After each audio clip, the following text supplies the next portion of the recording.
Salut à tous, c'est Matt. Aujourd'hui, on se retrouve dans un nouveau podcast. Ça faisait un petit moment. En fait, je me sers des podcasts un petit peu comme exutoire. Voilà, quand je suis une cocotte minute et quand on arrive sur un trop plein d'émotions et de pensées et de dire, je suis là un petit peu pour déballer mon sac et vous raconter un peu ce qui se passe dans le monde de la photo, pour ceux qui connaissent pas. Voilà, si vous êtes photographe, vous avez certainement dû voir passer le drama sur la photo de rue. Voilà, est-ce qu'on est légitime ou non de prendre quelqu'un dans la rue sans son consentement au nom de l'art? Qu'est-ce que l'art? Qu'est-ce que la légitimité d'être un artiste de rue? Est-ce qu'on peut pas? Enfin, c'est tout plein de questions qu'ont essayé de répondre des dizaines, voire des centaines de photographes, mais également des centaines de randoms, de gens qui n'étaient pas photographes et qui, on ne sait pas par quelle magie, se prenaient eux-mêmes le droit de prendre position par rapport à des choses qui ne les concernent pas. Quand tu n'es pas photographe, c'est un petit peu compliqué de juger la photo de rue et de dire si que c'est éthique ou pas quand on en a jamais fait. Ma foi, moi ça me paraît être évident et pour certains ça ne l'est pas. Voilà, bon c'est Twitter, voilà on connaît, c'est un peu la déchetterie de l'humanité. Mais voilà, il y a de nombreux photographes qui ont été un petit peu dans la sauce, notamment Jonathan Bertin, Bobby et compagnie, qui ont été obligés de se justifier par rapport à ce qu'ils faisaient pas. Enfin bon, ça a été un sacré bordel, à tel point que j'en ai été amené à désinstaller Twitter, parce que moi je suis très engagé dans ce que je fais, autant au niveau du style qu'au niveau de la création, que sentimentalement, entre guillemets, c'est-à-dire que moi, quand je peux pas créer, je suis en bad. Voilà, c'est la définition même d'un artiste, hein. Je conseille notamment d'aller voir la vidéo, enfin l'interview entre guillemets de Jonathan Bertin qui a été faite par la chaîne Destinée, qui est très très très très très intéressante et qui en dit plus un petit peu sur le parcours, sur un petit peu le mindset et comment on vit nous en tant que créatifs. Je parle de créatifs artistes et pas des créatifs influenceurs, réseaux et compagnie. Ça on pourra y revenir plus tard, je pense qu'il y a de quoi dire. Mais voilà, un petit peu tout ce qui se passe dans notre tête quand ça va, qu'est-ce qui se passe quand ça va pas, et où est-ce qu'on se situe par rapport à tout ça, par rapport à l'éthique, par rapport à ce monde-là, c'est assez vaste. Mais c'était une vidéo qui est vraiment intéressante et je me suis retrouvé dans pas mal de ses dires en tant qu'artiste.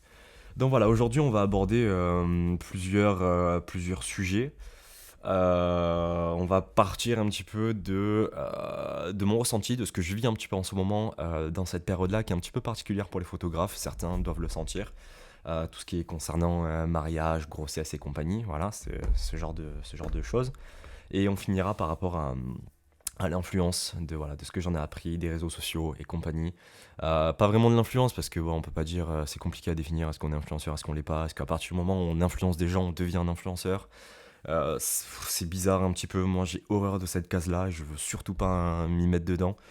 Donc voilà, donc dans un premier temps, je vais vous parler un petit peu de mon ressenti en tant que photographe en ce moment, dans cette période un petit peu particulière, à l'approche de l'été.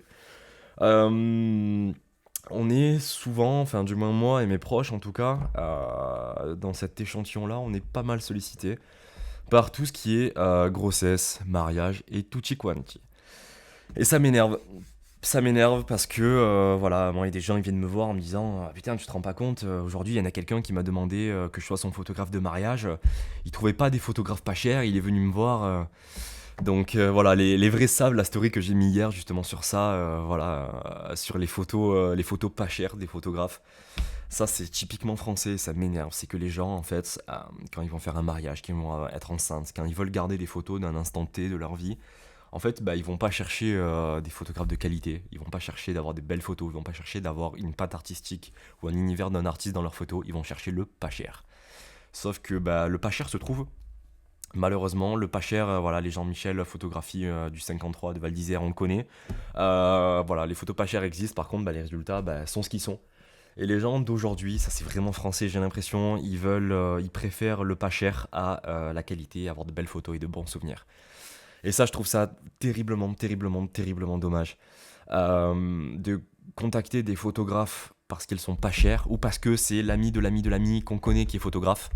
Moi, par exemple, cette semaine au travail, on vient me voir en me disant Mathieu, machin, j'ai une amie à moi qui cherche un photographe. Donc, moi, je suis là en tant qu'artiste, ça, on va en parler aussi, en tant qu'artiste et non pas prestataire, en me disant voilà, on cherche un photographe. Donc, la personne veut un photographe sur son mariage. mais ne me connaît pas, n'est jamais allé sur mon site, ne sait même pas à quoi je ressemble, ne sait même pas comment je m'appelle. Pourquoi elle me veut moi? En fait, enfin, elle ne me veut pas moi, elle veut un photographe. Et moi, ce truc-là, ça me gêne parce que c'est aussi la raison pour laquelle moi j'ai augmenté mes tarifs, c'est que je ne veux plus travailler avec des gens qui veulent des photos. Je veux travailler avec des gens qui me veulent moi sur les photos, qui veulent mon univers et ma patte. J'ai augmenté mes tarifs, je vais pas forcément avoir moins de clients, mais je vais avoir des clients qui sont plus exigeants et des clients qui savent ce qu'ils veulent. C'était justement la visée, c'était un peu ma scope euh, de ce move-là, de ce move un petit peu marketing. C'est plus, enfin, pas vraiment du marketing, mais c'est pour moi. C'était justement d'avoir une caste ouah, pardon, le travail en anglais, une cast of people, une caste de gens qui, ouais, mon travail il est 100% anglais, donc des fois j'ai des petits bugs comme ça. Je fais ça entre midi et deux, entre deux pauses boulot, enfin, parce que ça m'énerve, il fallait que ça sorte. Donc ouais, je vise en fait une caste de gens qui savent ce qu'ils veulent, qui me prennent parce que c'est moi, non pas parce que je suis un photographe. Et ça, les artistes se reconnaîtront peut-être.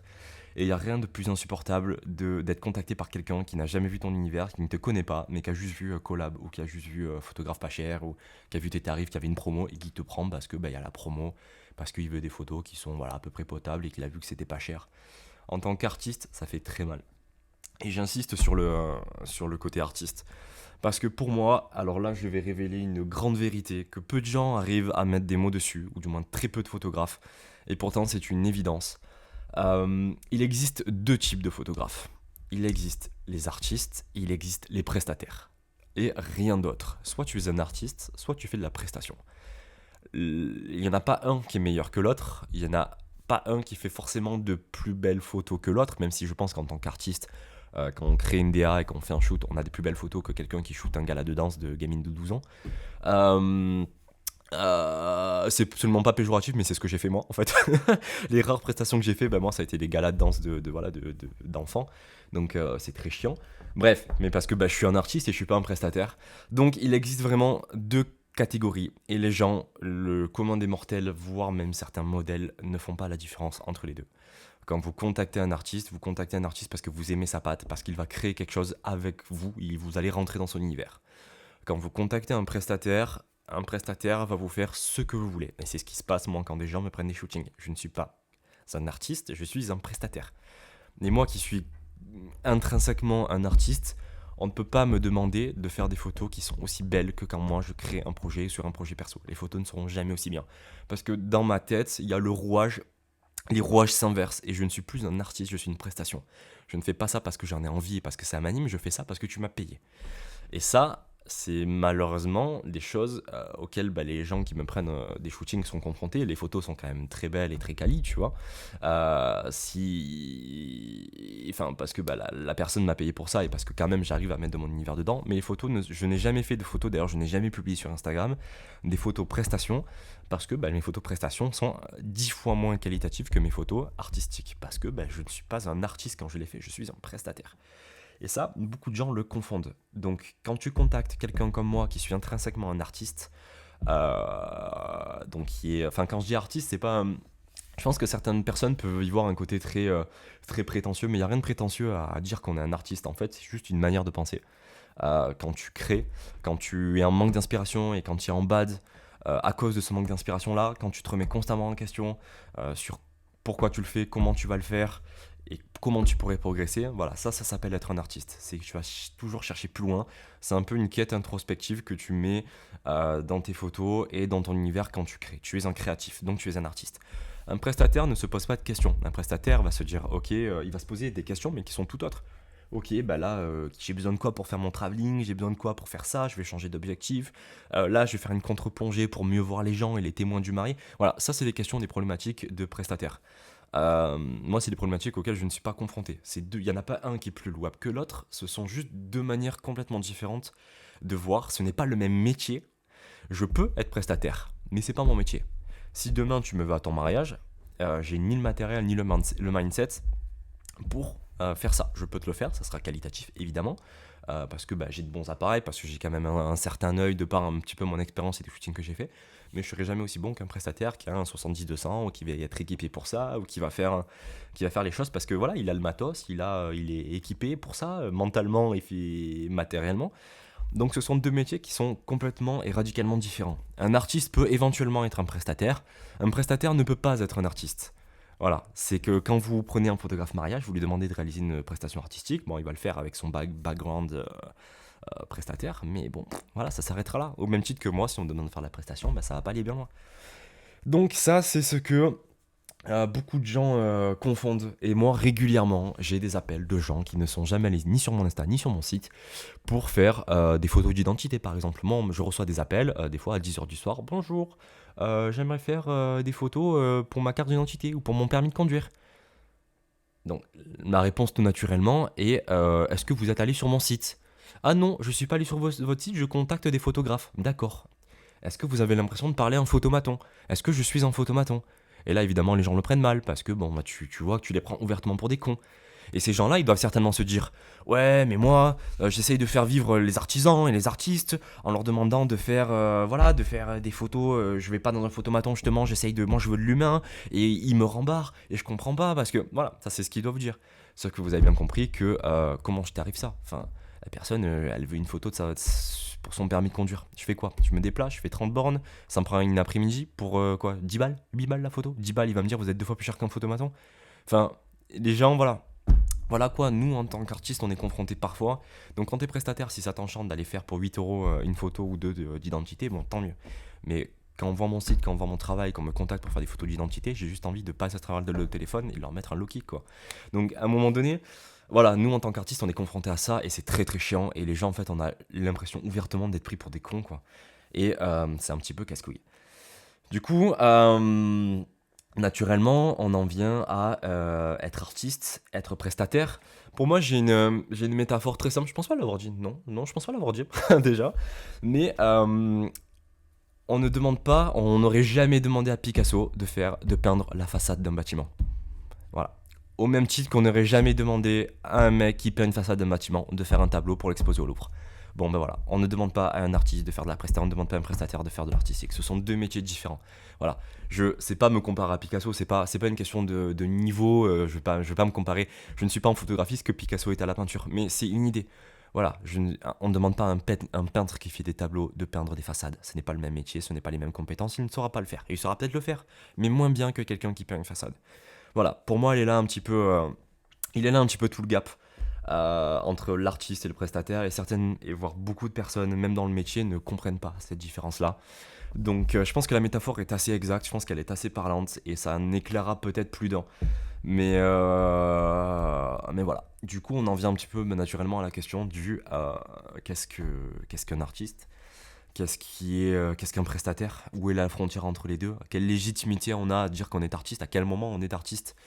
Donc là, je vais sortir les couteaux et je vais vous... Alors, encore une fois, tout ce que je dis, ça n'engage que moi, ça ne regarde que moi, c'est que ma sensibilité à moi.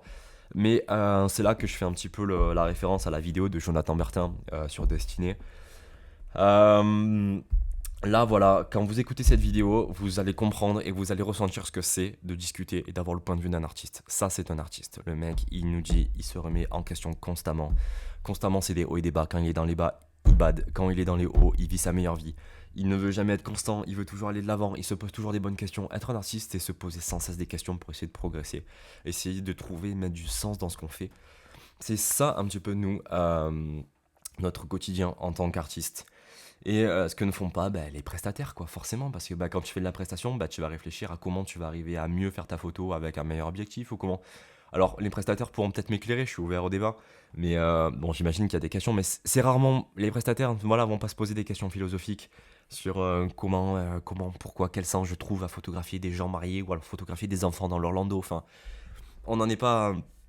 On n'en est pas dans ce level-là de questionnement. C'est très intellectuel, l'artiste est très intellectuel, enfin il intellectualise énormément ce qu'il fait et son art, contrairement au prestataire, parce que comme je l'ai dit, le métier ne le nécessite pas, donc pourquoi le faire finalement? Et ils ne le font pas, et à juste titre, parce que voilà, un peintre de BTP ne va pas se questionner à comment monter un mur, parce que c'est pas son métier, c'est les maçons qui font ça.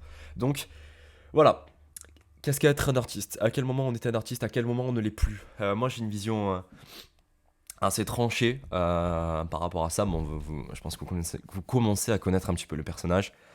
Voilà, hein, on sort les classiques. Voilà, photographier une femme nue en urbex. Bon, bah, je suis désolé, vous n'êtes pas un artiste, hein. Photographier des boulards en gros plan. Bon, bah, vous n'êtes toujours pas un artiste. Faire du studio de femmes nues sans viser personne, mais bon, je pense que vous allez comprendre à peu près de quoi je parle si vous êtes un peu dans le milieu. Photographier des femmes à moitié nues et pendant 2 ans sur des fonds blancs, ça ne fait pas de vous un artiste. Désolé, vous faites de la prestation, hein, parce que vous faites toujours la même chose. Et là, on en vient au dur. Avoir 10, 15, 20, 30, 40, 50 000 abonnés sur Instagram ne fait pas de vous un artiste non plus. Les raisons pour en parler. Voilà, toutes ces choses-là, j'en ai oublié un. Oui, le plus important, j'en avais parlé un petit peu en story, mais ça, c'est ce que beaucoup font et m'énerve énormément. Photographier quelqu'un de connu ne fait pas de vous un artiste, et encore moins une photo cool. Voilà, c'est pas parce que vous prenez Damso en fosse que vous mettez du flou, voilà, avec de la réflexion, avec un prisme, que vous êtes un artiste non plus. Enfin, photographier quelqu'un de connu ne fait pas de vous un artiste ni une belle photo. Si vous êtes qu'un vulgaire prestataire avec une carte pour entrer. Donc voilà, ça c'est important aussi de le préciser, de remettre les pendules à l'heure. L'église au centre du village, comme on dit dans le sud. Mais moi je vois beaucoup de gens, ouais regardez, je photographié Laylo, je photographié Danso, nanana. Ouais, bah super, t'as fait 10 000 likes, mais enfin, c'est des réseaux, ça n'existe pas, c'est que des zéros et des 1. Enfin, à un moment donné, un vrai artiste, ce n'est pas ça. Un vrai artiste, ce n'est pas de photographier Laylo dans une fosse. Bref. Donc, je vois beaucoup qui, en fait, s'accordent du crédit de par les personnes qui shootent. Donc, alors que c'est simplement du réseautage et que tu peux avoir 500 abonnés et shooter tous les photographes, tous les rappeurs français connus juste parce que bah, t'as le réseau et t'as pu rentrer dedans, parce que t'as une amie d'un ami d'un ami d'un ami d'un ami. Donc voilà, ça ne fait pas de vous un bon artiste, ça fait juste de vous quelqu'un qui a du réseau. Et avoir 50 000 abonnés sur Instagram ne fait pas de vous non plus un bon artiste. Je vous le donne en mille, hein, mais demain vous faites des photos de femmes nues à peu près qualitatives avec un à peu près bon appareil. Vous sélectionnez des jolies nanas et vous allez voir en tant que photographe 2000, 3000, 5000, 10 000, 15 000, ça va arriver très très très très vite. Voilà, quand je vois des artistes à plusieurs centaines de milliers de likes et d'abonnés qui photographient seulement des femmes nues depuis 10 ans, et qui font que ça, et qui ont toujours les mêmes poses, et qui font exactement pareil. Je dis ça parce que, pareil, si vous êtes dans le milieu, vous allez savoir un petit peu de qui je parle, mais pour avoir contacté, par exemple, des modèles, ou avoir shooté des modèles qui ont posé avec ce genre de photographe-là, bah, c'est vraiment, c'est toujours pareil, quoi. C'est, voilà, bah, là, tu te mets accroupi, tu cambles les fesses, là, tu sors la poitrine, là, machin, enfin... C'est toujours pareil, ça ne fait pas de toi un artiste, tu vois. Ouvrir un livre et prendre des poses et lire les poses et montrer au modèle et qu'elle les fasse, ça ne fait pas de vous des artistes. Mais bon, c'était que mon point de vue. Pour moi, l'artiste est beaucoup plus intellectuel. Il intellectualise beaucoup plus sa pensée, ses photos, ce qu'il fait. Donc voilà, c'était un petit peu mon point de vue et mon coup de gueule par rapport à ça. Et j'en viens aux réseaux sociaux. Aux réseaux sociaux, qui est pour moi la bête noire des photographes, des artistes. Les réseaux sont très bien. Les réseaux sont très bien. Le réseau est bon pour le réseau, en fait. C'est que les réseaux sociaux sont bons pour du réseautage, pour se faire connaître. Pour contacter des gens, c'est très très très pratique. Mais le problème des réseaux, c'est que les réseaux, en fait, mettent en avant des gens qui ne sont pas spécialement légitimes. Prenez le meilleur exemple, ce sont les photographes TikTok. Voilà, avec les espèces. Je n'ai jamais, voire rarement vu des photographes TikTok qui proposent du contenu de qualité en tant qu'artiste. Ça relève du miracle, quoi. Quand vous regardez les photographes TikTok, essayez de taper photographie. Salut, je m'appelle Jonathan, je photographie les inconnus dans la rue, est-ce que tu veux bien un portrait de moi? Voilà, ça c'est un carnage absolu. Voilà. C'est autant artistiquement que oui, mais non, mais il est sympa, mais il a une voix cool, non, mais il est cool, il est avenant. Ouais, non, mais d'accord, frère, sauf que tu accordes du crédit à ces gens-là. Moi, je vois, là, il y en a un sur TikTok, il a 1 300 000 abonnés, je crois, sur TikTok. Donc sur les réseaux, pareil sur Insta, il doit avoir 150 000, un truc comme ça. Et le mec, c'est une bouse, mais comme on a rarement vu. Artistiquement, je veux dire. Après, voilà, c'est méchant qui suis-je pour juger du talent de l'un ou de l'autre. Mais je veux dire que quand tu vois que des artistes ou des photographes de Hans Lucas, des monstres, ils sont là, ils ont 1000, 2000 abonnés, eux méritent de la visibilité. Et tu vas donner de la visibilité à des clampins. Et ces mêmes bouseux entre guillemets qu'on a sur TikTok, en fait on a exactement les mêmes sur Instagram. Et les réseaux donnent de la visibilité, non pas aux gens qui ont du mérite, c'est très peu méritocratique, mais ça donne ça donne de la visibilité aux gens qui qui surfent sur l'algorithme, voilà, qui surfent sur l'algorithme, qui sont dans le move, qui captent un petit peu les trends photos, parce qu'il y a des trends aussi en photo. C'est les femmes nues, c'est prendre des couchers de soleil dans des reflets, dans des flaques au sol, c'est voilà, toutes ces choses-là. On les connaît, les flares et compagnie, le contre-jour avec les mariés qui s'embrassent, waouh. Enfin voilà, ça fait des likes sur Instagram et ça fait. Et ça, c'est vérité absolue qui devrait être écrite partout dans les livres saints.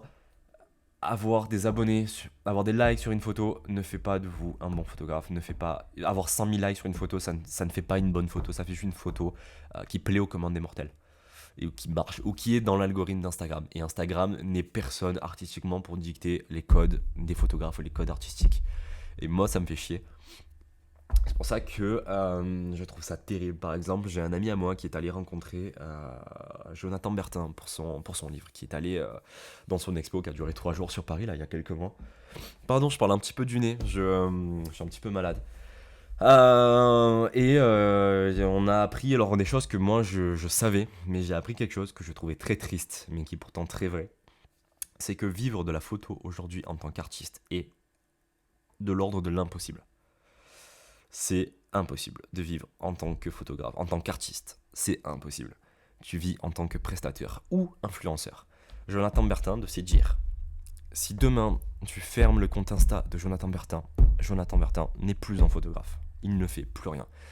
Je cite, Jonathan Bertin a dit, de toute façon, je vis pas de la photographie, je vis de l'influence. Et ça, je trouve ça hyper triste. Pour des vrais artistes comme lui, je trouve ça triste. Parce qu'en fait, c'est un artiste qui ne vit pas de son art, c'est un artiste qui vit de sa notoriété. Et ça, c'est triste. Pourquoi ? Parce que Instagram lui permet d'accéder à ça. Demain, Instagram ferme, Instagram se fait racheter par Elon Musk, c'est terminé. Demain, Instagram passe les photos au format 16/9 ou en réel, ça devient TikTok. C'est terminé pour Jonathan Bertin et pour tous les autres. Donc je trouve ça extrêmement triste. Je trouve ça très triste d'entendre ça, surtout de la bouche d'un artiste comme lui qui est réellement un vrai artiste, qui réellement se questionne, se pose les bonnes questions. Comme les Jésusance, comme les machins. Voilà, les seuls qui arrivent à peu près à s'en sortir, c'est les mecs de Hans Lucas, les mecs d'agence, les photoreporters qui arrivent à peu près à vendre dans des magazines, mais c'est très rare. J'ai lors d'une balade rencontré un des professeurs de chez Hans Lucas. Complètement par hasard, il a vu qu'on avait des sacs photos. Il nous a dit, et vous, vous faites de la photo et tout, donc on a parlé pendant presque 1 heure avec lui. Et on parlait de la photo. Il connaît Bobby, il connaît Mochalar, il connaît Théo Josselin, il connaît tous ces gens-là. Donc il connaît pas mal de gens dans le pas mal de photoreporters. Donc moi je suis pas trop érudit de ce côté-là. C'est pas un style photo moi que j'affectionne spécialement. Alors j'aime bien, mais je suis pas très connaisseur. Donc il connaît pas mal de gens là-bas parce qu'il en a formé, il les côtoie. Et il nous disait que sur l'agence de peut-être 200 photographes chez Hans Lucas, il y en avait peut-être 5 qui en vivaient réellement quoi, en tant que photoreporter. Qui vivaient pour des médias ou comme Bobby qui sont chez Libération, qui sont en CDI et qui en vivent régulièrement parce qu'ils sont missionnés pour ça. Mais du coup, on est dans l'ordre de la prestation. Donc on arrive quand même un petit peu à mettre sa touche artistique, mais on est dans la prestation, quoi, toujours. Donc en tant qu'artiste, en fait, les photographes ne vivent plus, ce n'est plus possible. Soit tu vis de l'influence, soit tu es en agence, soit voilà, quoi. C'est ça le problème. Et moi, je trouve ça grave triste. Et en vrai, moi, ça m'a un petit peu déprimé, je trouve ça un petit peu déprimant. En fait, tu te dis, alors je dis ça, mais j'étais dans le système, hein. Moi, voilà, là, on va bientôt atteindre les 10 000 abonnés sur Insta. C'est ce qui, moi, aujourd'hui, me rapporte un petit peu mes clients en prestation. Alors, ouais, voilà, je me fais un petit peu d'argent, j'arrondis mes fins de mois avec ça. Mais au fond, c'est pas ce que je veux. Et moi, je prends mon pied à faire des projets artistiques le week-end qui ne me rapportent rien, voire qui me font perdre de l'argent en essence ou en pellicule ou en développement. Et je trouve ça assez triste. Mais d'un autre côté, voilà, c'est ça, on est artiste, on fait vœu de pauvreté, quoi. Mais voilà, c'est pas une note super joyeuse, mais je trouve ça grave dommage qu'aujourd'hui on en arrive là, et je pense que ça va faire qu'empirer. Parce que on a une recrudescence des photographes TikTok, des photographes Instagram qui surfent sur les trends et qui bouffent complètement la visibilité d'autres photographes qui ont beaucoup plus de mérite. Mais c'est bien connu, les réseaux, il y a aucune méritocratie, tu n'es pas jugé, ou les gens ne s'abonnent pas à toi pour ton travail, mais ils s'abonnent parce que t'es dans les trends, parce que t'es recommandé par l'algo, parce que toutes ces choses-là. Et c'est quand même assez triste d'un point de vue d'un artiste. Mais voilà, on essaye d'allier un petit peu le meilleur des deux côtés, de nous, pas trop nous faire bouffer par les trends, et essayer d'aller chercher l'inspiration ailleurs, dans des livres, sur Behance aussi, c'est excellent. Pour essayer de nager un petit peu à contre-courant. Moi je le vois, hein, là j'ai publié un petit peu des photos de rue que j'ai fait en argentique. Après elles sont ce qu'elles sont. Mais voilà, j'ai fait 300 likes et je crois qu'il y a genre 1500 personnes qui ont vu la photo. C'est-à-dire que sur 9000 personnes quasiment qui sont abonnées à moi, il y en a 1500 qui l'ont vu. Les autres, ils ne l'ont même pas vu. Instagram n'a même pas permis de montrer ma photo tellement elle était inintéressante au niveau de l'algo. Ça veut pas dire qu'elle était inintéressante. Peut-être je vais la montrer dans une agence de photoreporter, ils vont dire c'est du génie, tu vois. Mais pour Instagram, pour le réseau, bah, c'est inintéressant parce que bah, c'est des vieux papis, parce que c'est de la photo de rue, parce que c'est pas une femme dénudée, parce que bah, y a pas un bout de sein. Là par exemple, je suis tombé, pareil, je citerai pas, hein. Je suis tombé sur l'insta d'une photographe qui a fait un réel, qui avait 5 millions de vues sur le réel. Et c'est tout simplement une femme avec un blazer, assise en train de poser sur un canapé, tout ce qu'il y a de plus banal. Sauf que bah, sur le réel, en fait, on voit quasiment son téton, on voit l'auréole, on voit un bout de téton sur à peu près toutes les poses quand elle lève les bras. Donc voilà, c'est très suggéré, c'est très aguicheur. Et évidemment, Instagram, ça adore, les gens d'Instagram, les mecs adorent. Donc on est sur du 5 millions de vues sur une vidéo comme ça, 5 millions, un peu plus, 5 millions 100 000 je crois sur une vidéo parce que en fait la modèle n'a rien de particulier, c'est un décor, un intérieur classique comme je pourrais avoir chez moi, sauf que voilà, on voit un morceau de téton sur la vidéo, on voit un petit bout, c'est passé dans les mailles du filet d'Instagram, personne ne l'a signalé et du coup ça a explosé comme ça quoi. Et du coup en fait on se retrouve certainement avec des photographes, elles doivent en être super fiers parce que 5 millions de vues sur un réel c'est énorme, ça a percé, elles doivent en être super fiers, mais est-ce que pour autant ça lui donne plus de crédit artistiquement? Est-ce que pour autant voilà, ça met en valeur son travail ou quoi que ce soit? Bah non, en fait. C'est ça qui est triste. Et il y en a, ils viennent te parler de haut, ils viennent te demander des rémunérations quand tu veux leur faire des interviews, ils se prennent pour des monstres parce que voilà, ouais, moi j'ai un peu percé, moi je suis famous. Non, ouais, t'as 50 000 abonnés, oui, t'as percé, t'as fait un TikTok à 5 millions, mais t'as que des femmes à poil et tu mets des bouts de téton dès que tu peux, histoire de passer entre les mailles du filet et de percer quoi, parce que voilà, tu mets un bout de téton sur Instagram, on dirait que les mecs ils ont jamais vu un téton de leur vie, donc ça explose quoi. Donc moi je trouve ça assez triste, je trouve ça assez triste et ça ne devrait plus exister, ça ne devrait vraiment plus exister. Non voilà un petit peu pour boucler la boucle, voilà je reviens un petit peu sur le débat qu'il y a eu sur Twitter concernant la photo de rue. C'est ma copine qui a sur Twitter publié une photo de deux papis, enfin papy et mamie, un couple très joli avec un petit chapeau, tout ce qu'il y a de plus mignon, de dos. Elle a publié une photo sur Twitter en mettant évidemment en second degré, je les ai suivis comme une psychopathe pour avoir ma photo avec une petite vidéo de backstage dans le viewfinder et compagnie. Et là, elle s'est prise, peu cher, les foudres de Twitter. Menacée de mort, menacée de frapper, menacée de retrouver, menacée de tout ce que vous voulez parce que ouais, moi si quelqu'un me suit dans la rue, me prend en photo, je le fracasse, je lui rappe la tête contre les trottoirs et compagnie. Enfin, du coup voilà, ça a pas mal percé, donc elle s'est fait le drama l'a fait un petit peu connaître du coup parce qu'elle a fait 1 million, je crois 1 million 3 ou 1 million 5 de vues sur le tweet. Donc allez, il y a tout le Twitter photo français du coup qui la connaît maintenant par rapport à ça. Donc évidemment, il y a eu une vague de haine incommensurable pendant des jours et des jours et des jours, alors que c'était vraiment du second degré, quoi. C'est de la photo de rue. Des gens qui n'étaient pas photographes, qui se permettaient de dire oh moi la photo de rue ça devrait pas exister nanana, alors que c'est un style qui a toujours existé. Mais je comprends pas comment quelqu'un qui n'est pas photographe peut être légitime par rapport à ça et se dire ouais moi je vais apporter un jugement, je vais donner mon avis. Bon, c'est Twitter, c'est comme moi si j'allais voir un peintre, je dis ouais là je trouve que t'as mal peint et tout, t'as déjà fait la peinture? Bah non, voilà, ferme ta gueule, clairement. Donc voilà, c'était assez rigolo, mais d'un autre côté, moi je m'en suis un petit peu mêlé, j'ai un petit peu défendu, déjà parce que c'est ma copine et déjà parce que ça m'énerve. Pire chose à faire évidemment, donc je suis arrivé à un point où, non pas par la pression, mais juste parce que j'en avais marre, parce que ça a duré des jours et des jours et des jours, de voir des messages de haine contre les photographes, j'en suis arrivé à désinstaller Twitter. Parce que voilà, c'était juste insupportable. Dès que j'ouvrais mon Twitter, c'était ouais, les photographes, ces bandes de lâches, machin. J'étais là en mode waouh, ça m'a saoulé. Il y a eu un débat entre Bobby Jonathan et un autre gars argentique qui reprochait à Bobby de mettre des bordures argentiques sur des photos numériques. Du coup, c'est parti en gros clash. Là, je dis bon, ok, c'est bon, ça m'a saoulé. Au lieu d'être là, d'être entre artistes et de se soutenir, en fait, il s'envoie des pics à tirer la rigo parce qu'un il a mis des bordures, l'autre machin. Mais il te dit ouais. Moi j'aime le numérique l'argentique je m'en fous, ce qui compte c'est la photo finale mais du coup des trucs voilà. Du coup voilà, c'est Twitter, la poubelle de l'humanité. Donc j'en suis arrivé moi à désinstaller Twitter parce que ça m'avait gavé, parce que ça remet en cause ta légitimité en tant qu'artiste. Les réseaux c'est pour moi je pense que voilà, La conclusion de tout ça, c'est que pour moi, les réseaux sont vraiment la pire des choses qui a pu arriver pour les photographes, pour les artistes. Autant en tant qu'inspiration, parce que en fait, tout le monde pousse dans la même direction artistiquement, si on peut appeler ça artistiquement. Tout le monde voit les mêmes choses, enfin, c'est très fermé, ça met en avant des gens qui ne le méritent pas forcément, mais seulement des gens qui suivent le mouvement, mieux que les autres ou plus vite que les autres. Donc ouais, les réseaux, c'est vraiment pas cool et j'invite justement tous les photographes à acheter des livres, à regarder voilà, sur Magnum des photos de photoreporters ou tout ce qui peut se faire en dehors des réseaux. Behance, c'est vraiment pas mal pour ça aussi, c'est très cool, il n'y a pas grand chose, je trouve. Moi qui suis un peu fan de photos argentiques, bah, quand tu cherches la photo argentique sur Behance, bah, t'as vite fait le tour en portrait du mois. Donc, mais il y a des bonnes choses à prendre, il y a des bons artistes à suivre. Voilà, il faut pas se laisser embrigader dans les réseaux. Et moi qui bientôt vais passer le cap des 10 000 abonnés sur Insta, je pense me détacher de plus en plus des réseaux. Quitte à moins marcher, faire moins de vues, mais publier ce que j'aime, ce qui me ressemble et réellement mon univers. Parce que avant, j'étais portrait. Parce que si tu fais autre chose que du portrait sur Insta, ça ne marche pas. Et moi, je voulais marcher, je voulais percer. Je voulais aller un petit peu plus vite que les autres.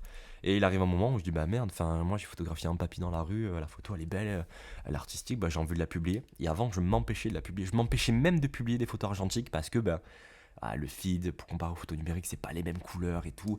J'en étais là, quoi. Et maintenant, 2023, ma résolution, c'est de me détacher de tout ça et de publier réellement ce que j'aime. Quitte à ce que ça ne marche pas, je m'en fous. Mais c'est vous montrer mon univers et vous montrer autant de la photo de rue que la photo de voyage que de la photo portrait.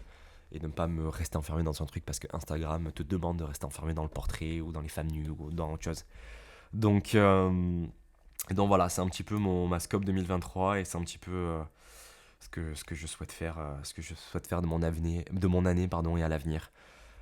Donc voilà, c'était un petit peu le message positif de fin. C'était pas forcément très très positif, mais c'était un petit peu voilà l'exutoire de tout ce que j'avais un petit peu magasiné ces mois derniers. Toute la shitstorm qu'il y a eu autour des photographes de rue, autour de la photographie, autour moi en ce moment qui me fait harceler entre les photos d'identité, les photos de mariage et les photos de grossesse. Enfin, c'est un ras-le-bol général et c'est bien d'en parler, c'est bien de s'en rendre compte peut-être. Et les gens qui écoutent ça, qui ne sont pas du monde de la photo, vont peut-être contacter le jour de leur grossesse ou leur mariage les bonnes personnes pour ça. Donc voilà, j'espère que ça aura servi à certains, certains auront peut-être un déclic, certains seront peut-être pas d'accord. Je suis ouvert, soit en commentaire de la vidéo, soit me contacter directement sur Insta, je réponds à tout le monde. C'est toujours intéressant d'en débattre tant que c'est fait dans la bienveillance. Et voilà, sur ce, je vous souhaite une bonne journée si vous le regardez en journée, une bonne soirée si vous le regardez en soirée. Et puis au prochain podcast quand j'en aurai plein le cul du monde de la photo. À plus.